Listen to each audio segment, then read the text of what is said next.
My dad would say things like, "You can always be proud of being Irish." Who are my people? Where is my homeland? Why do our ancestors' stories matter today? How am I supposed to grow up and have a picture of who I am if I don't know who I come from?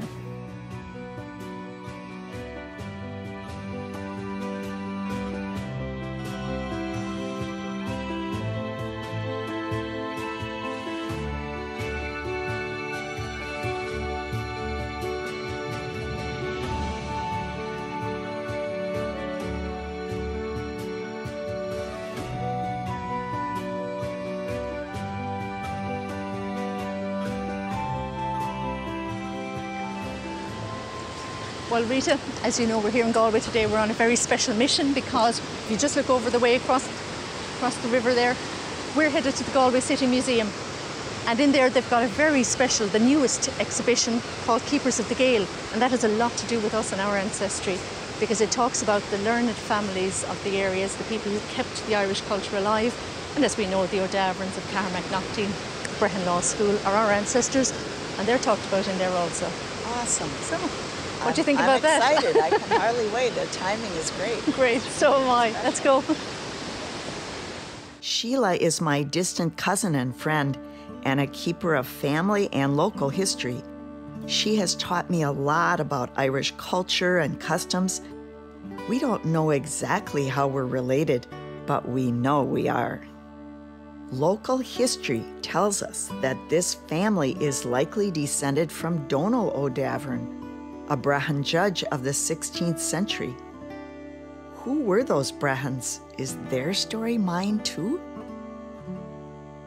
Sometimes I feel a loss, an emptiness, a longing for people unknown, for traditions never experienced, for stories untold. It's like a kind of amnesia for all that has been lost in the 150 years since my ancestors left Ireland. I wonder, do other Irish Americans feel this way?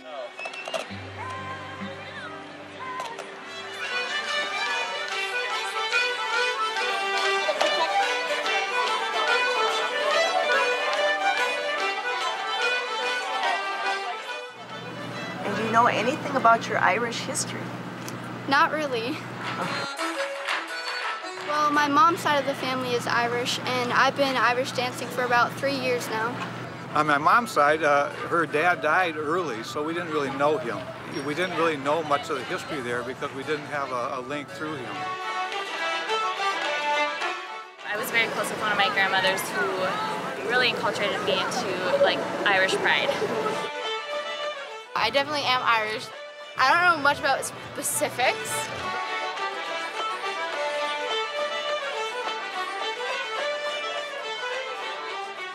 I'm not alone after all.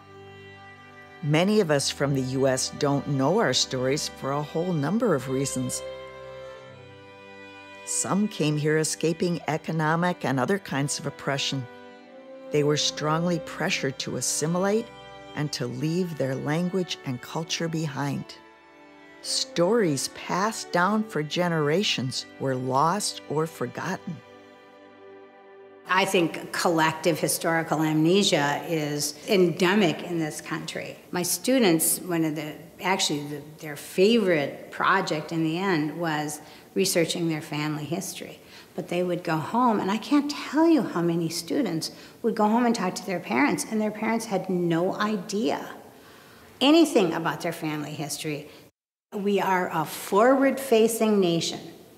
We have always been a forward-facing nation.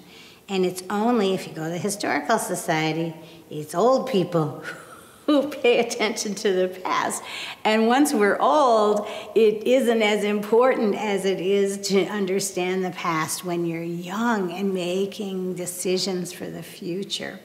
My grandma, Ann Davern, grew up on a small farm in the hills of County Clare, and she left behind home and country to come to America at the age of 19. Like tens of thousands of Irish, Anne and her sisters came to build a new life and send money home to support their family. Because she died before I was born, I never got to ask Anne about her life in Ireland or her journey to Minnesota. 2 generations later, much of her story was forgotten. I had 19 years of education and not one day of Irish history, not 1 hour of Irish history was taught. Well, what's that about, you know? So I had to just dive in and see what I could figure out on my own. I began a search for the place and people my grandma left behind. I hoped that by learning about her life, I could understand something important about mine. My search landed me in the Burren, a wild, beautiful, windswept place where my clan, the O'Daverns, lived and farmed for over 1,200 years.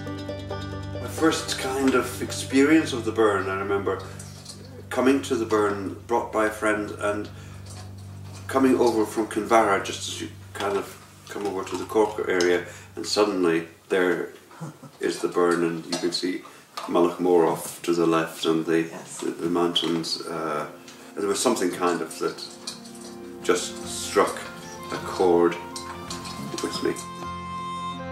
I was born here in Rahone, and I went away for a long time, and like the salmon, I came back to where I started from. So here I am. If you want to understand the Irish landscape and geology, this is the place to do it. And as a result of this geological wonder, it's a UNESCO geopark, for instance. All this beautiful rock has been assembled and disassembled by people for 6,000 years, building these big, huge stone forts, these megalithic tombs where people died and were buried. They've built Fulloch Fias, where food was cooked back in the Bronze Age 3,000 years ago. Everything. It's like a book written in stone. It's amazing. My sister and I first traveled to the Burren in 1977, and I visit every other year if possible. I cherish the friends I've made there. Now, I met Rita, I don't know how many years ago was it, I was working at the Burren Centre, and all of a sudden this lady came in and said, "Is there a Daverton here?" And I said, "That's me, hello." And that's how we met. I can't imagine finding you here. Do you know what, Rita? I can still remember the day that you arrived at the door here, and with a look of astonishment on your face, because you expected a ruin, and you had come in and you realised that somebody had bought the ruin and it was well on the way to being restored, and the look on your face was amazing. And you said, because you've been coming for years, and your great-grandfather was born here. That was amazing. I remember I would come here and you would always, you know, feed me. Like good. I'd be next door and you'd say, "We're putting your name in the pot." I always love when you come over, Rita. And you'll be back again and I'll be here. Good. Every time she leaves, I feel so sad when she leaves, but I'm always here the next time you come. Right. This is the place my grandma left behind in 1887. Her childhood home is now in ruins. But over the years, I've become friends with the O'Gorman family who live there now. So, you were born in that house, right? But well, actually, 14. I wasn't born in that house now. Okay. We were born down the road, a couple of miles down the road. They owned a house about 2 miles down the road there. And this place came up for sale, then they bought this farm, that house up there. It was the early 60s, yeah, early 60s. Country living, we were farming, and I was going to school at the time, so I was coming and going every day. So we had a solid fuel stove, and there was plenty of heat in there in the winter time, nice and warm. So my mum had chickens and in ducks and geese and the whole lot at the time. My father used to be working and used to be cutting hay with horses and ploughing gardens. And it's not an easy life. Tough life, yeah.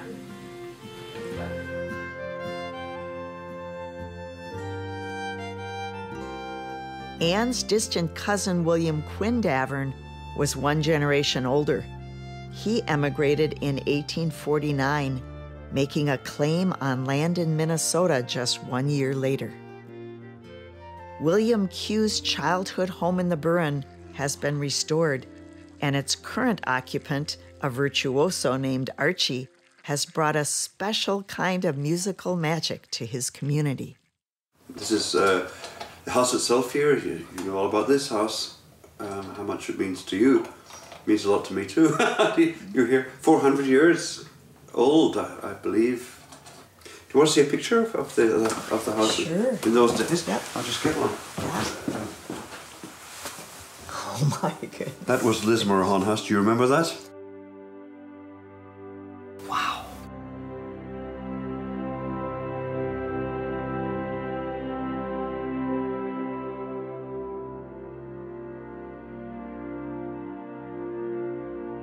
It's impossible to separate the Burren landscape from the people who live there. There is such a wealth of archaeology going back 5,000 years. All those archaeological sites were built by farmers to keep their cattle, to bury their dead, to cook their food. The flora, that wouldn't be here were it not for the winter grazing by cattle. So when the flowers are asleep by winter, the cattle come in. The ancient custom of herding cattle up onto the mountains to their seasonal grazing lands called winterages is one such practice. These traditional ways, developed over millennia, are increasingly being revived across Europe to make farming more sustainable. Farmers like Michael Davern manage those cattle. They harvest off all the dead grass without damaging the flowers.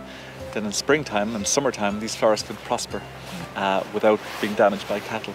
And so it's that combination of grazing and transhumance that gives us this really rich biodiversity in the Burren. And the rock itself, people think this is a natural feature, but it's not. The Burren was completely covered with trees until farmers came, chopped those trees down, and eventually, like it or loathe it, created this bare, rocky landscape. That's also as a result of farming. So in every sense, people have shaped the landscape here. People have farmed those landscapes for generations, and that's why they look like they do. If we want to maintain them for future generations, we need to support those farming communities within them. As generations of farmers shaped this rugged landscape, so did the landscape shape them. You see, when you were in the Ireland of the horse and cart, which had gone on for many centuries, nothing really changed. There were handheld tools and you produced what the land was naturally able to produce. There was no such thing as luxury or anything at all. Whatever you ate was grown in your own garden. Your bucket spuds, your heady cabbage, your carrots, parsnips, whatever, it was all there. Working this land is not easy, but its rewards are great. The Burren is uniquely suited to raising sheep and cattle, and people here have done so for several thousand years. Now, the dog has to be trained to the voice before he's trained to the whistle. She has 4 basic commands. She has to sit down, walk up, go left, and go right. Each dog has a different sound for the whistle.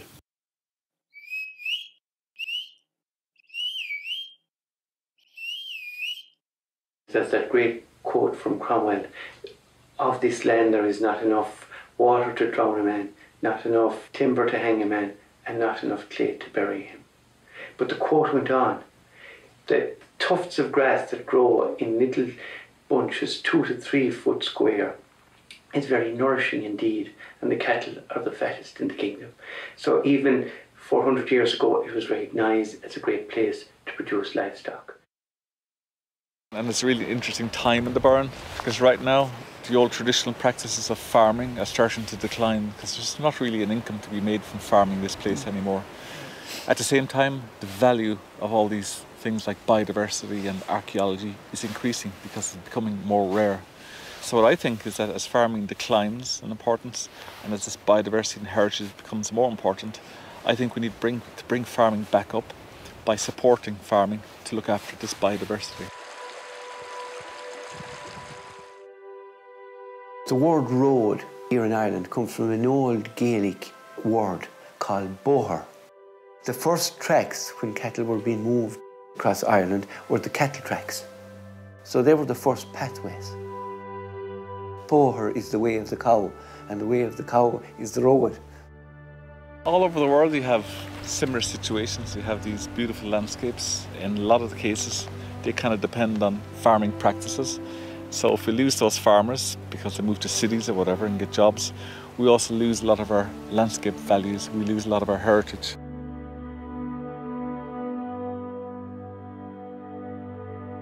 My father and mother, of course, were farmers. When I was young, we didn't have any fridges or anything like that. And to keep the milk cool, we had a running river by the house, just a little way from the house.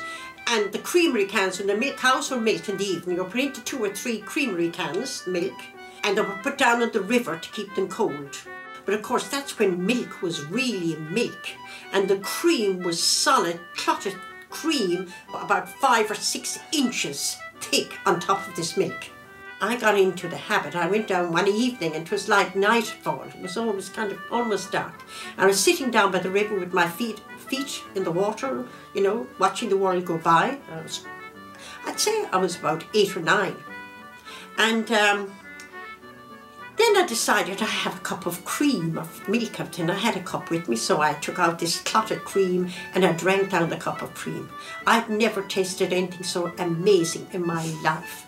I was like a drug addict. I was addicted. I loved that cream. And I used to sit there in heaven drinking my cups of cream.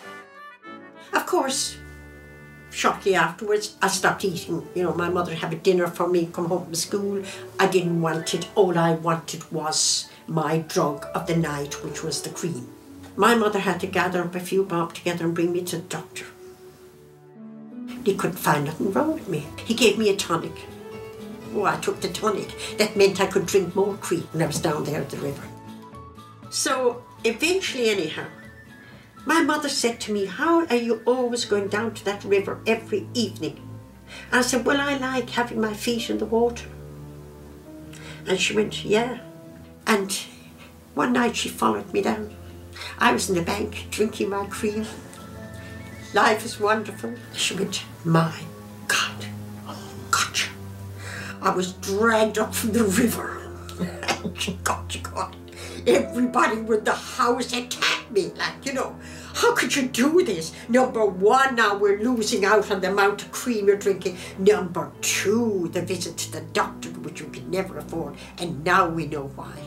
I had a longing for that cream, which was something terrible. But then I was cut off just like that. Cold turkey is what it's called.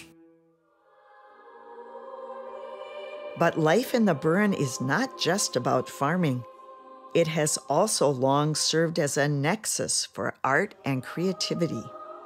What happened was it became a centre of learning, a centre of music, and more specifically a centre where people could explore their voices. So I became a vocal coach.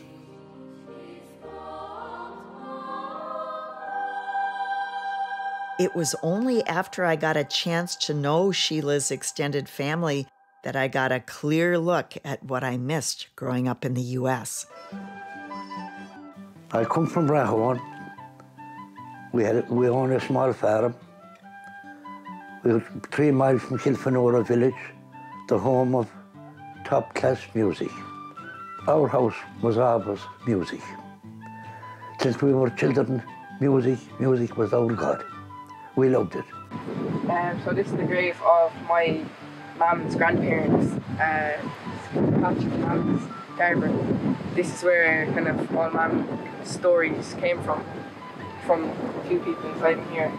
Since I was a small child, I've been privileged to have my grandparents with me.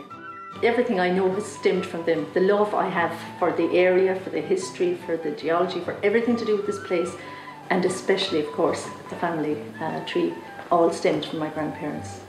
My grandfather, Patrick Darvin, known as Pappy, and my grandmother, Alice Galvin, who married him. They were actually neighbours. Literally here to the kitchen, sort of neighbours. And they grew up together, and they eventually eloped. They started their family, they built their own house right between the two houses. Darvin's here, Galvin's here, and there's their house right in the middle.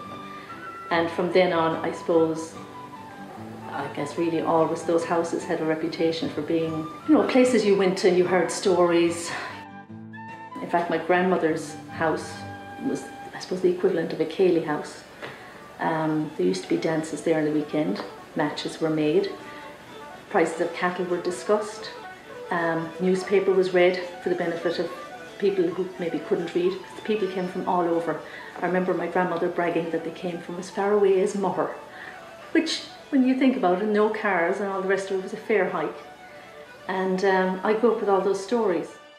It's really cool to think that the stories came from people inside Musgrave. Sheila's father is a true Shanachie, a storyteller, spinning tales of all kinds that were passed down through generations, parent to child. We'd sit down by the fire, and my grandfather was a great storyteller. And we were all young, some of them would go to bed, we said they'd always stay by the fire. He'd be telling the haunted stories. And then we'd be going like that, and he'd imitate the witch. Oh, and my mother said, oh, God sake, don't tell him, there'll be ravens tonight in the bed. They will not, he said, they will not. But I did hear all those stories to be told to him with his father. Michael even pulls out the tin whistle from time to time, a traditional instrument that carries with it the sound of Daverns, past and present.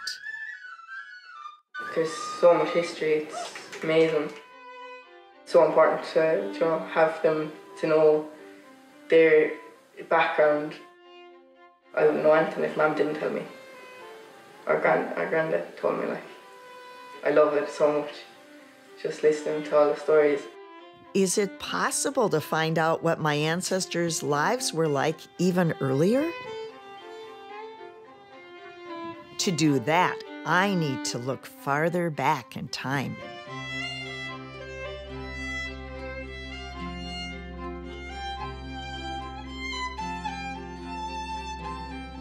We, like our ancestors, developed the main roadways or pathways which let people, communities join easily.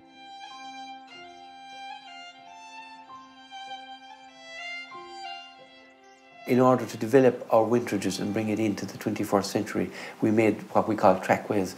And it was in the course of making one of that trackway that we came across a cyst. And there was a bit of a bone unearthed. And we didn't think anything of it. We thought it was an animal's bone. But a geologist who happened to be around walking one day and saw the bone and recognised it to be a human's bone. And it was he came to me and asked, would we mind if there was an archaeological dig done? The dig was done, and subsequently the cyst was unveiled as a 2,500, 3,000-year-old burial ground and maybe older. And the bone was carbon dated back to, I think it was around 5,000 years ago. I was absolutely gobsmacked. There are people around here in the Burren and throughout Ireland for 7,000 years, 8,000 years at least. And they're not all buried in our local cemetery. The rocky landscape of the Burren has preserved many mysteries of the past. Uncovering stories hidden beneath the stones adds to our understanding of how people here lived long ago. Caherconnell farmer John Davern hosts an annual archaeology dig at a stone fort located on his farm.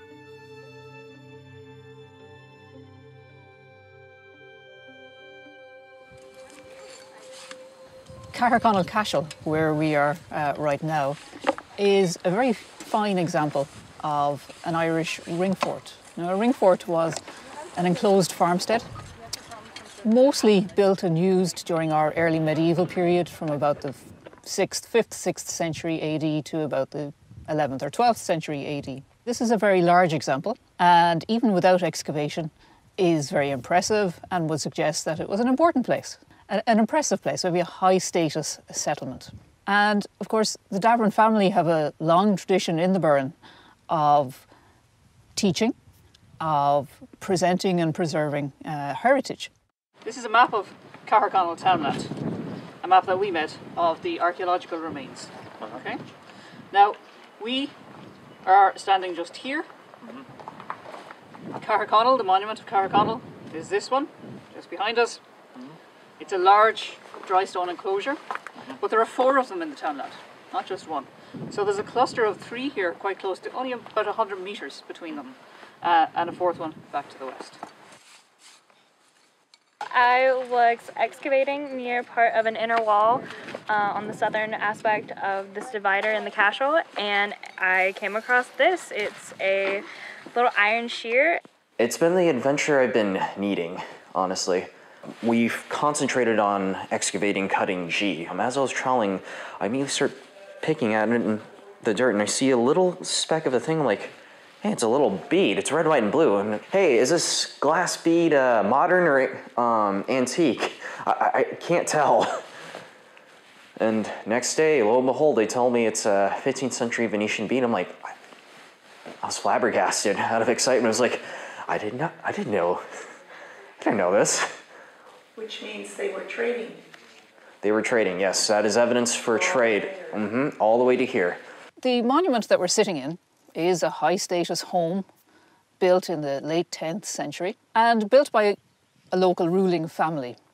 When they came here and chose this site to construct their new settlement, there was a particular element that they decided deliberately to incorporate into their new home. And we're sitting right beside it here today. And this is an earlier burial mound. Small, low mound made of earth and stone that covered some stone boxes that held human remains. The burials date to the late 6th, early 7th century AD. So they're part of the earliest Christian tradition here in the Burren. The people who lived here continued to live like their ancestors had before them. Despite all of the new influences in Ireland, particularly from the Anglo-Normans, the occupants here, who were wealthy, and if they wanted to, could have built castles or towns or villages like their Anglo-Norman counterparts. They had the money or the wealth to do that. They didn't. They deliberately decided not to. They had no need to. This was their ancestral home. This was their important place. They had no need of a large castle or to build a village around their settlement. Their traditional way of life was perfectly suitable for what they needed and what they wanted to do here.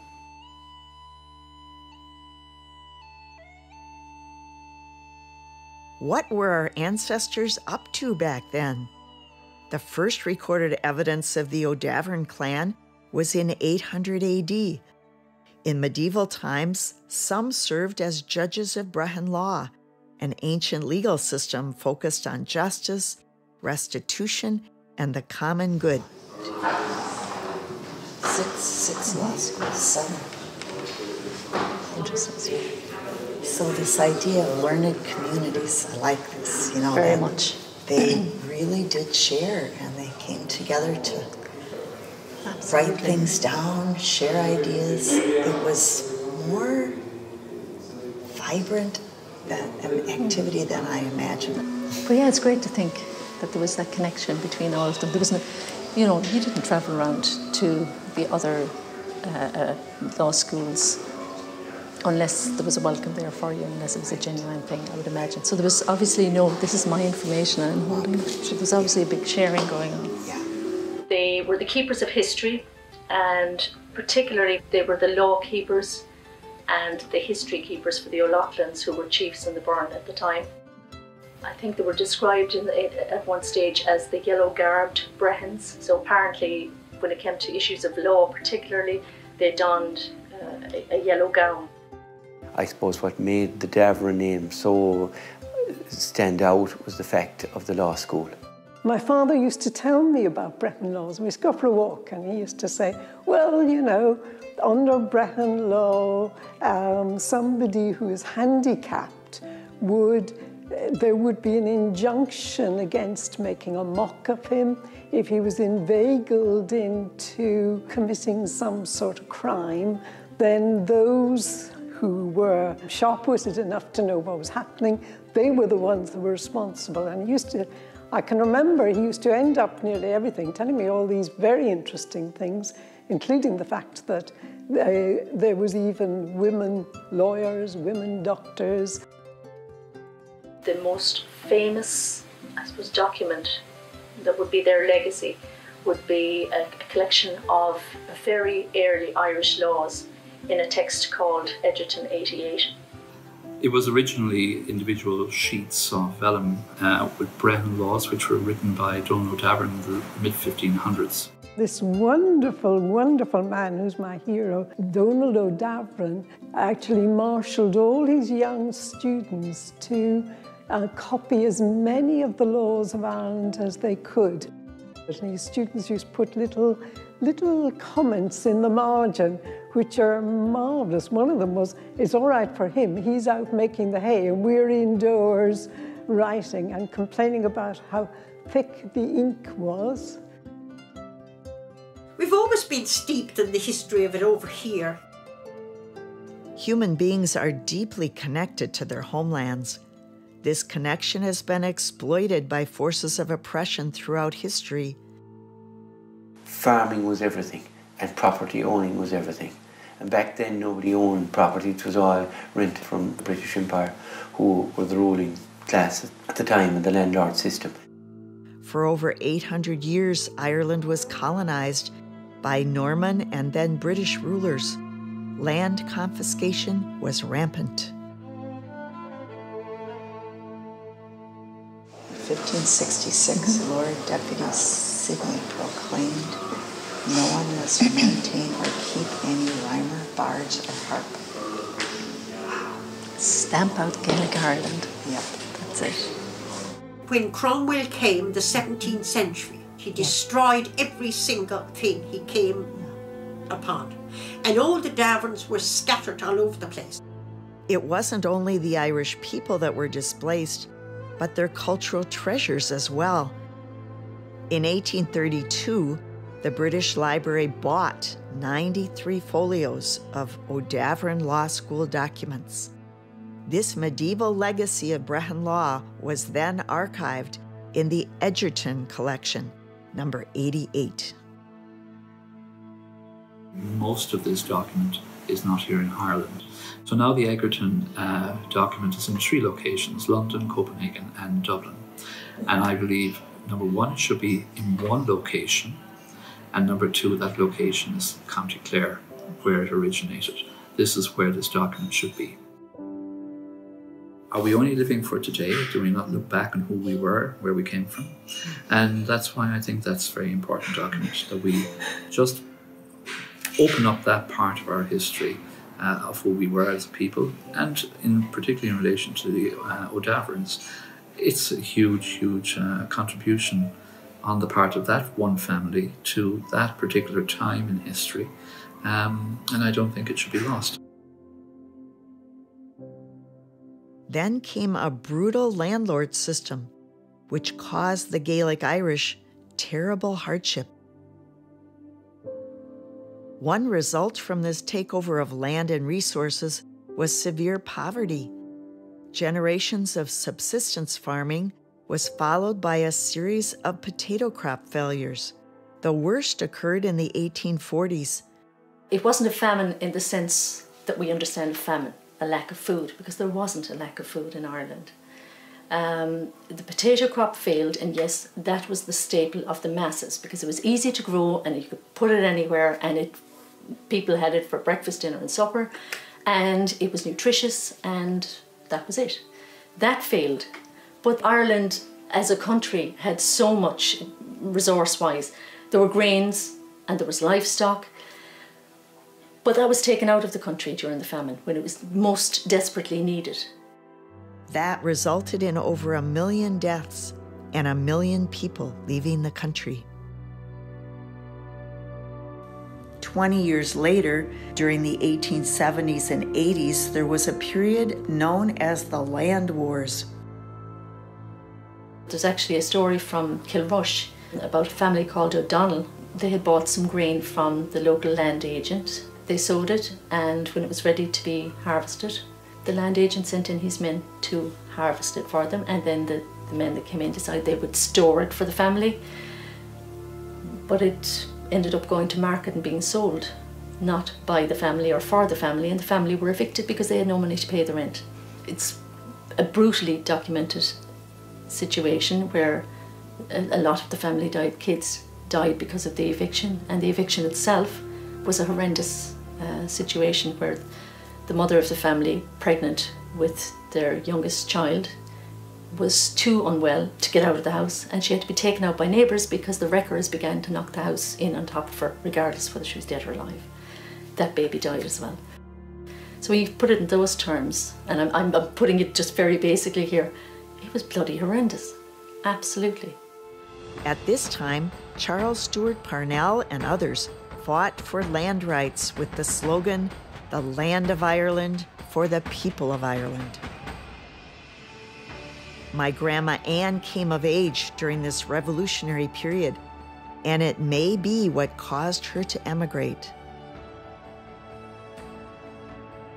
No individual lives in a vacuum. They live in a political, economic, and social milieu that shapes who they are and the decisions that they make. Most people are not going to leave behind everything that they know and love unless there's a really, really good reason behind it. It's important to know what the circumstances are of the country that your ancestors are leaving. All those things are really important in understanding the kind of decisions that drive people to make a big move like that. My grandma Anne, 19 years old at the time, with her 2 sisters and a cousin, left Ireland on the steamship SS Germanic, arriving in New York at Castle Garden in 1887. From there, it was 3 days by train to Minnesota, where a horse and buggy took her to a farm 3,200 miles from the one she left. It was the farm settled by her cousin William Q. Davern in 1850 on Dakota homeland. The Dakota are an indigenous people who have lived near the confluence of 2 great rivers for many generations. U.S. policy and westward expansion turned billions of acres of native land into property, all at the expense of indigenous peoples. When Anne arrived 30 years later, she found a prosperous farm and boom times for settlers. William Q. Davern was a true pioneer. He settled his land in 1850. We only became a territory in 1849. Where his land was basically just across the river from Fort Snelling. Now, in William Q. Davern's day, there was no bridge. There was no bridge across the Mississippi at all. If you wanted to cross the river from Fort Snelling to get to the St. Paul side, you went by ferry.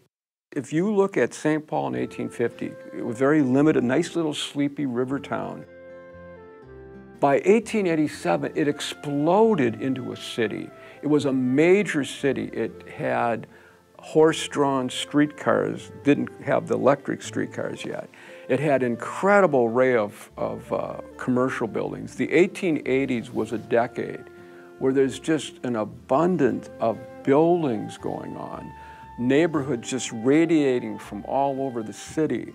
And so if she was riding in a carriage from the Union Depot going to the Davern house, she would be going through an urban setting.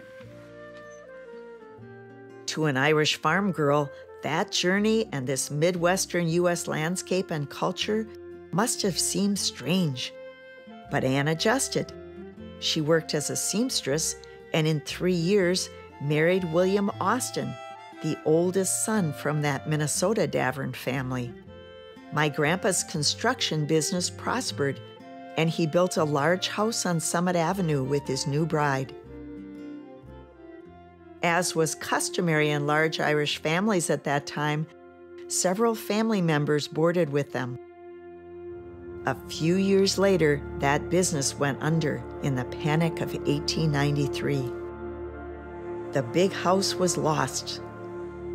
William and Anne moved above a shop on West 7th Street where they sold groceries. Eventually, they bought a house in that neighborhood, which still stands today. A few years later, Anne gave birth to her youngest son, William Joseph, my dad. Over the years, Anne received letters from her siblings in Ireland sharing the details of their lives. I wonder, what did Anne's letters home to Ireland have to say about her new life in Minnesota?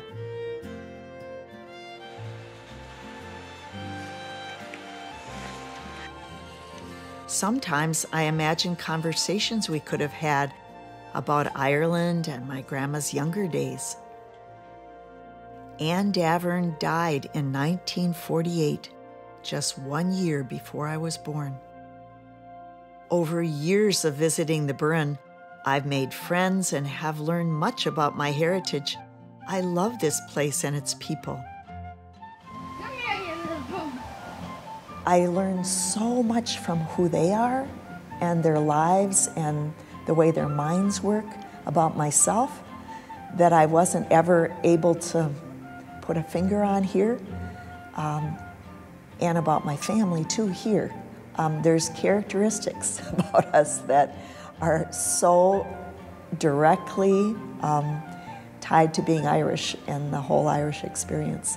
These patterns, you know, they came from somewhere. They're not just quirks about individuals. They really are tied to a much bigger piece of what happened to human beings along the way. It was a shock for me to learn that many of my Irish friends don't know much about their family trees either. So much history was lost or destroyed during traumatic events of the 19th and 20th centuries. So myself, I've been tracing our own ancestors, my particular branch of the O'Davern family. Whilst there's a lot of us still around, we'd more or less call ourselves sort of neighbours or acquaintances more so than family now. What I'm desperately trying to do is to link our line into the Brehon Law School line, because really and truly there is an amount of documentation. Unfortunately, most of the documentation that had we had it now that would have told us the story was destroyed during the Irish War of Independence, and there's a little glitch, there's a little bit of information that I just can't tie up. I've got, I think, 5 generations back, and then it kind of stops. Where we live, my family live, in Rahone, is only like half a mile from Newfield Church, and we know that the O'Davern Chapel was there, and the O'Daverns were corrupts. In other words, they collected tithes for the church, and they looked after that side of things. That particular branch of O'Davern was traced back to the law school, so it would be just a little bit too coincidental if we were, you know, we have to be connected there somewhere, and I'm just desperate to find out where exactly we're connected. In order to reconnect the scattered branches of this family, we have to collaborate. Together, we can complete this puzzle.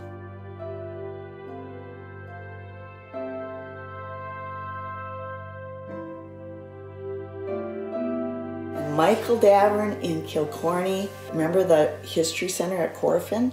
He went there, and the old guy there that knows everything about the Daverns, he made him write down for 2 or 3 days. He wrote down everything, all the history of the O'Daverns going back forever.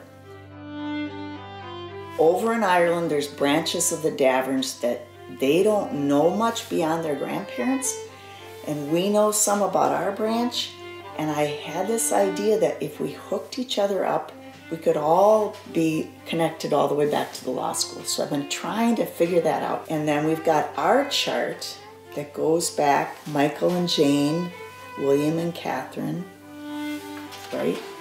And we've got it going back, their parents and their parents.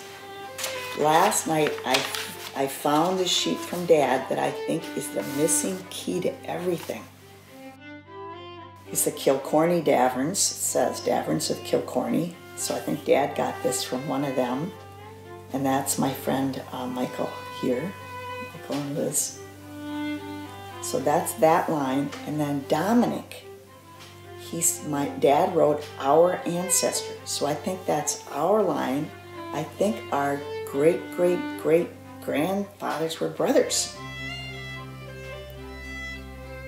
And the common ancestor is this Patrick, and who had 3 sons. And I think Dominic or Patrick, I think it's Patrick, that ties William Q with Anne M is where we come together there. Gotcha. So that's really the key place. Here's Dominic, Patrick, and then it goes up to these guys, all the way back to the law school. I think we got it.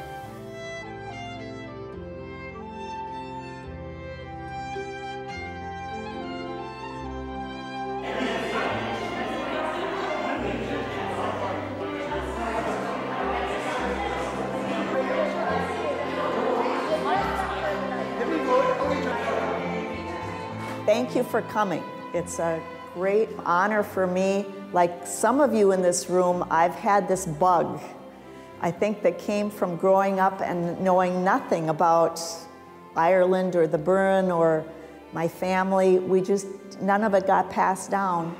And it was like being given a puzzle with maybe 2 pieces, and you didn't even have enough pieces to see what the picture looked like. And it just didn't work for me. And I sort of set out with my dad and his cousin and my siblings, and we set out in the 1960s and 70s and on to reconnect with this place and people and the stories and the family.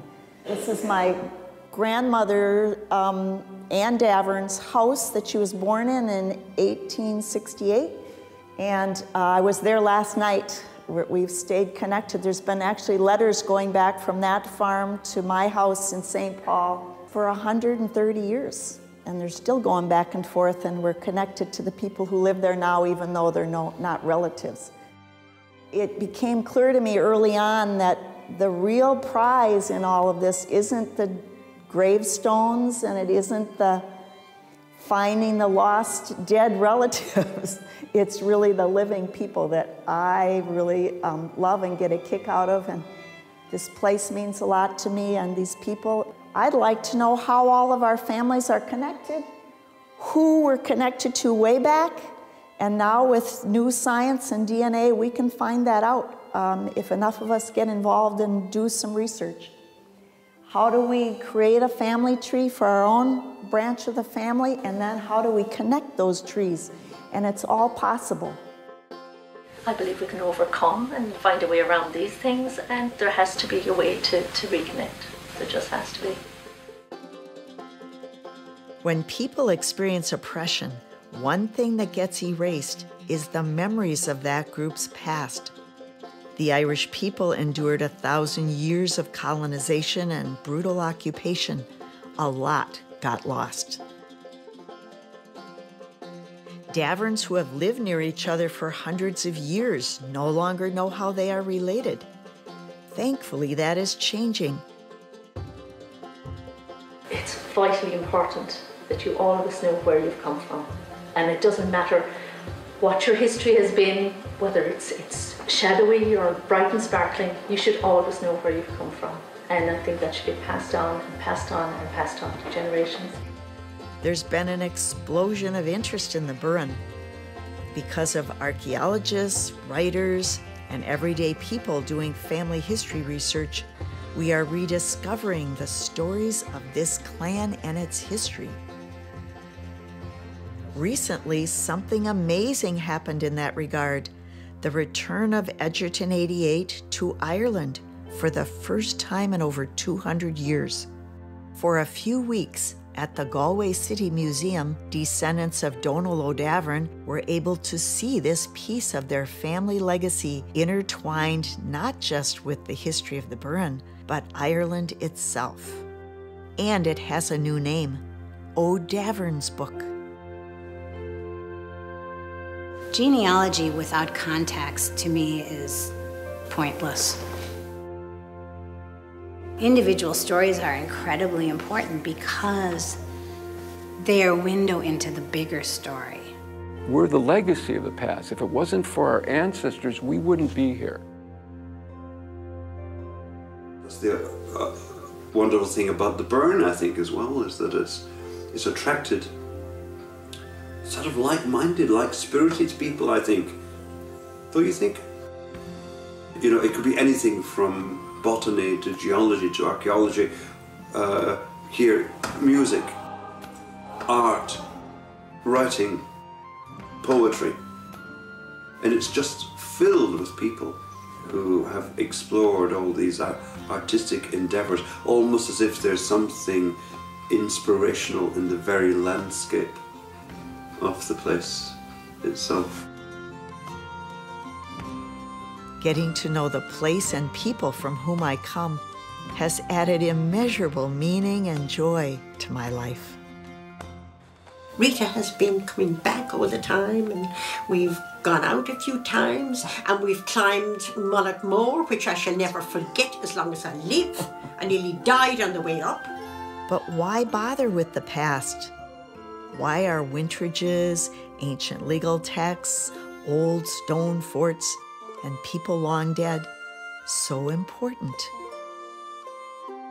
The O'Daverns were but one small clan on the west coast of an island halfway across the world from where I was born. But by reclaiming this family story and sharing it with upcoming generations, we are doing what Donald O'Davern did in the 16th century, finding, preserving, and presenting a heritage that could easily have been lost forever. That's a triumph for all of us. Every one of us has an important story to tell. Who are your people? Where did they come from? I can't wait to hear.